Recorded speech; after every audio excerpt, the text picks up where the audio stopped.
Over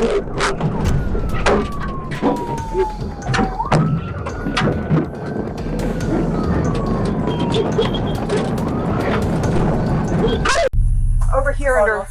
Do you smell that smell? I smell something. This is the body of 44-year-old Clinton James Pierce, lying lifeless in the garage of his closest friend. James had been missing for more than a month, and because of his long struggle with drug abuse, detectives initially assume it was an overdose. But when an angry crowd of residents demands that police find a killer, one officer begins to suspect something far more sinister is going on. What? There is 3 bodies on here, bro. 3 people didn't get done. This is not his first time. My baby has been sitting in this garage, rotting away like a piece of shit. One of the detectives sent out, hey, he might have overdosed. Even if he did, that's not how he would have been found. It's gonna be a homicide. It has to be. The officer pushes forward to uncover the truth, even if it means challenging his own department. Because without his determination, a dangerous killer will walk free from justice.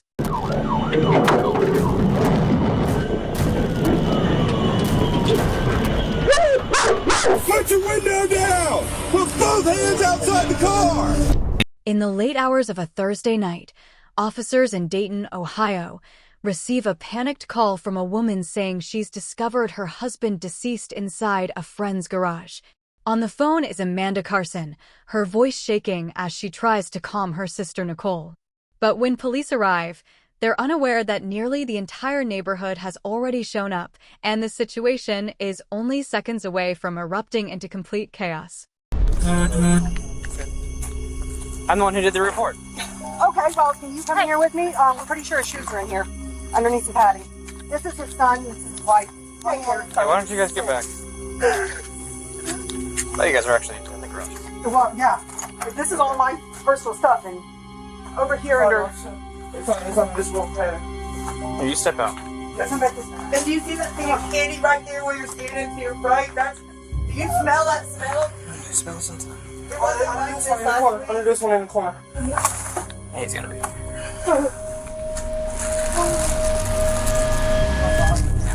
Back up, back on. Call Sergeant. Call Sergeant. Hidden beneath stacks of trash is the body of 43-year-old Clinton James Pierce, known throughout the neighborhood simply as CJ. His loved ones are outraged, believing police brushed off his disappearance for months, assuming he was just another addict who overdosed. But as Officer Floyd prepares to walk outside, a resident suddenly erupts in fear, yelling that this isn't the first time someone has been found dead inside this exact same garage. You got him! It was dead! You got him! Serious? Y'all want to check the garage? Come on now. Bro, what? Serious? That's 3 bodies on here, bro. 3 bodies. 3 bodies. Why would you say? Y'all want to tag the fool. All right, how do we get this down? Because the man who lives here has moved out. They left. I understand. He's in the report. Yes. 3 people didn't get done. This is not his first time. It's not the first time. This is not his first time. The scene is utter chaos. Nicole, the caller's sister, stands before the crowd of neighbors and the victim's family. According to them, the person who lived here has supposedly killed more than 2 people before. Now, with a possible serial killer on the loose and an enraged crowd closing in, Officer Floyd realizes they must move quickly. Fortunately for him, Nicole knows exactly who the killer is and will play a crucial role in helping capture him. Detective. He's been missing since July 15th. Curly would have been on this. You guys can be as mad as We're gonna need you guys to Hey. move down the alley some. Back up, guys. Come on. Right. Well, I have the officers here. I'm about the only one calm enough to talk to them, so I'm going to stand here and talk with these 2 officers. Go down there with your sister. What do you want us to do? Go down there with your sister. These guys didn't do it. This man came out and took the report. I mean, and just because Jay called and said he's a dope fiend, the only thing now, they're going to have the evidence to get Jay now. He got a dead body in his That's the thing. garage. As soon as I saw, I'm not touching it until an evidence Right, they have a comes on dead body other in his stuff. garage. Regardless, he's got an answer for that. Where's Jay at now? They're going to get him. Go get him. Go get him. The woman in pink has just revealed the name Jay, someone she insists recently moved out after killing CJ. Officer Floyd recognizes that name instantly. Jay appeared in an earlier missing person report, the very case detectives chose to overlook. Jay was CJ's business partner and longtime friend. Now he's vanished, and Floyd fears he may have already escaped the area. But even more alarming, the officer has no idea that Jay has already attempted to conceal the horrifying crime he committed. I'm so sorry about this. Like, the emotional. Absolutely, no. I completely understand. I had a bad feeling when I did the report. The circumstances that led up to everything. My name's Nicole. I'm the one who called in. Where's his ex-wife? Wife's down here. It's fiance. They weren't legally married yet. Do you know who owns the property? Amanda does. Amanda does? His fiance, yeah. Dude who lived here, his daughter has been talking 10 kinds of shit to her about, oh, you'll find out what's happened to your husband. You'll know eventually. Like, just crazy. It's all on screenshot. So if Definitely needed, we'll be able to, yeah.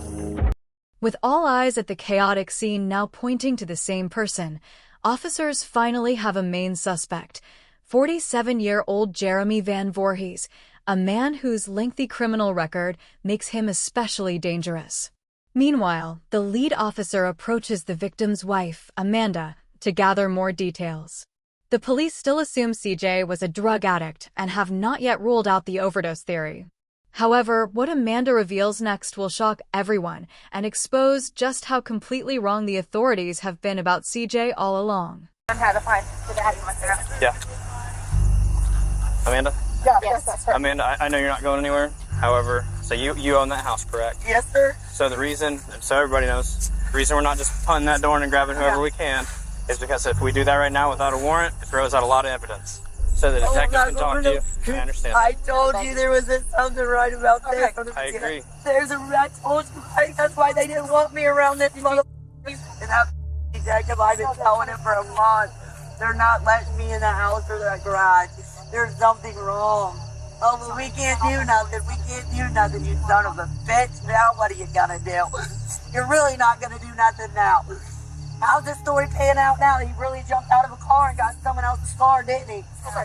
The whole time my baby's been right here underneath my nose. My baby's been sitting in this garage, rotting away like a piece of shit. And all he's ever... That you got him now, though, baby. We gave this son of a place to live. We gave him a place to live. We gave him a job. We got him out of jail. We put our house up for him to get out of jail. Oh. CJ's fiancée, Amanda, is visibly distraught, realizing she will never see her children's father again. She explains they had given Jeremy a house and even helped get him out of jail multiple times. Yet he still chose to murder CJ over what officers would soon discover was nothing more than a pay dispute. Devastated by the revelation, Officer Floyd finally comprehends the full gravity of the police department's failure to investigate CJ's disappearance earlier. From this moment forward, he vows to uncover the truth and bring the killer to justice, even if it means holding his own department accountable. I knew there was something wrong. You'll have a seat right here in the corner. You're not in trouble. You're not anything like that. I understand. I just want to get some background information from you, get some information. What is your relationship with Jeremy Van Voorhees? Well, I call him my husband, but we've been together since I've been 18. How many years is that? 28 in December, I do believe. And how do you know Amanda or CJ? Actually, we met him through a mutual friend years ago. Jay is a carpet installer, and CJ needed help at one point in time. It was through a mutual friend, somebody else that Jay had worked on a crew with years ago. So they basically met through work, business. Yeah, pretty much. They lived in a close-knit community, the kind where everyone looked out for each other. That's how Jeremy and CJ first met and started working together. But after CJ's disappearance, the entire neighborhood turned against Brandy and Jeremy, isolating them and casting suspicion on both. Is missing. The family, I assume, reaches out to you guys. They called on Friday night and asked if we had seen him, and Jay said no. Next thing you know, they're getting loud and they're like just accusing pointing fingers and starting an argument, and it was what they was going to do and how they was going to hurt us and that. And They're basically threatening you guys to try to find out where CJ is, correct? Right. Thinking that you guys have something to do with it, and they're Right, threatening. and it went straight from that to threatening. We have been, we're entwined, you know. I'm not going to say that we hang out and party, because we're not that type of crowd. We don't drink and all that good stuff. But our families are entwined, you know. If one of the guys didn't work, then none of us was taken care of. So to see everybody at the front door was kind of nuts. And not only was it just the guys on the front door, there was cars lining up. Right about that time, he decided he was going to open the door again, and argued with him for a few minutes. And I pushed the door shut, and I told him to just get off my porch and go away. And by that time, I never just come out and was like trying to calm the crowd down. But at that point, there was people everywhere. Brandy realized her mistake the moment she said it. She immediately tried backpedaling, but the damage was done. To investigators, it was obvious. The missing payments for that large job coinciding perfectly with CJ's disappearance was no coincidence. By now, they were nearly certain Jeremy was behind the murder. Yet one major problem remained. Police still didn't know his location, what car he was driving, or what he might be planning next. Just as the investigation seemed to stall, the officers received an unexpected visitor, someone pointing directly to the killer. 6 days after CJ's body was found, a man walked into the station claiming he knew where Jeremy was hiding. The man was Sean Connolly, Jeremy's best friend for over 10 years. Officers immediately sat him down for an interview, pulling up everything they could find on him. They discovered Sean had recently been released from prison, a detail they could use as leverage to pressure him and ensure he didn't mislead them. Sean had now become the officers' best hope of locating Jeremy and finally bringing him to justice. Know him? Yeah, my best friend. Okay. How long have you known him? Okay. At least 10. At least 10? So you want to talk with me about him? What if I was able to take you to his location? What's that? What if I was able to take you to a location? Depends on your cooperation. You know, you gotta go straight to prison. We can take care of that. I would prefer, so you guys don't go. We're not out to hurt anybody. I don't want that, none of that, man. Sean claims that Jeremy is hiding at his mother's house, about 45 minutes north of Dayton. Detectives immediately head to the location and begin long hours of surveillance. After several tense hours, they spot Jeremy leaving the residence, driving a black Hyundai Sonata. As officers move in to stop him, Jeremy takes off at high speed. He knows the police already have more than enough evidence to put him away for good. His car is filled with drugs, including crack cocaine. With no other option and desperate to escape, Jeremy drives recklessly, evading capture while putting everyone in danger.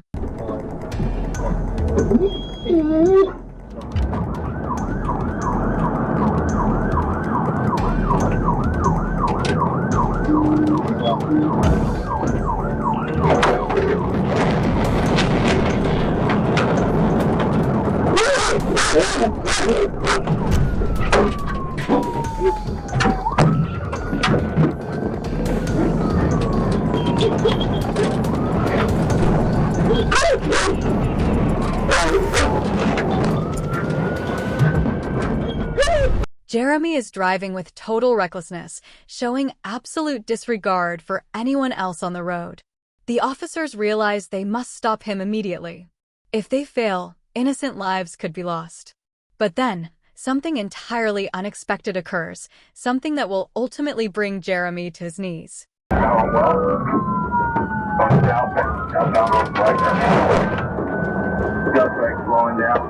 down to 60. Might be stopping.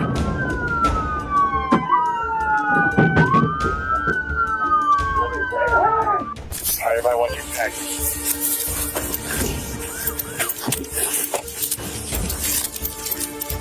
You guys have a dog with you? Put your window down! Put both hands outside the car! Suspect! With your left hand, reach out and open the car door! Outside the car! Keep your hands in the air! Step out! Grab the back of your shirt and lift it! Come back to the sound of my voice! Back! Back! Back. Hands up. I got Cross cuffs. your I leg. got cuffs. Cross your ankle. Cross your ankle. After an intense, hour-long chase, by what seems like sheer luck, Jeremy finally runs out of gas and is forced to pull over. To the officer's immense relief, he does not resist and is quickly handcuffed before being taken into custody. The overwhelming evidence against him leaves no room for doubt, and the high-speed pursuit only worsens his situation. Yet, Jeremy still clings to a desperate plan to escape. CJ's family and Officer Floyd wait anxiously, fearing detectives might make another mistake and let a dangerous killer slip away. Unbeknownst to Jeremy, the detectives entering the room are the same ones who previously gave him a month of freedom he will never regain. Jeremy, how you doing, bud? Good. I'm Detective House. This is Detective Lips. We're with the Dayton Police Department. We're investigating an incident with Clinton. All right. Do you want to talk to us about what's going on? Get your side of the story? Oh, I didn't do this, but I would like to talk to a lawyer. Realizing he is in serious trouble, Jeremy immediately asks for a lawyer. Fortunately, the evidence against him is overwhelming, making a confession unnecessary. Officer Floyd finally feels some relief, knowing the killer has been caught, but he cannot ignore that earlier police inaction may have put lives at risk. Jeremy Van Voorhees is charged with 2 counts of murder, felonious assault, tampering with evidence, and gross abuse of a corpse. He is sentenced to 22 years to life, with an additional 24 months for the high-speed chase. Regarding the 2 other deaths mentioned by residents, the police could not find any proof linking Jeremy to those incidents. Justice has been served, but questions remain about the initial investigation.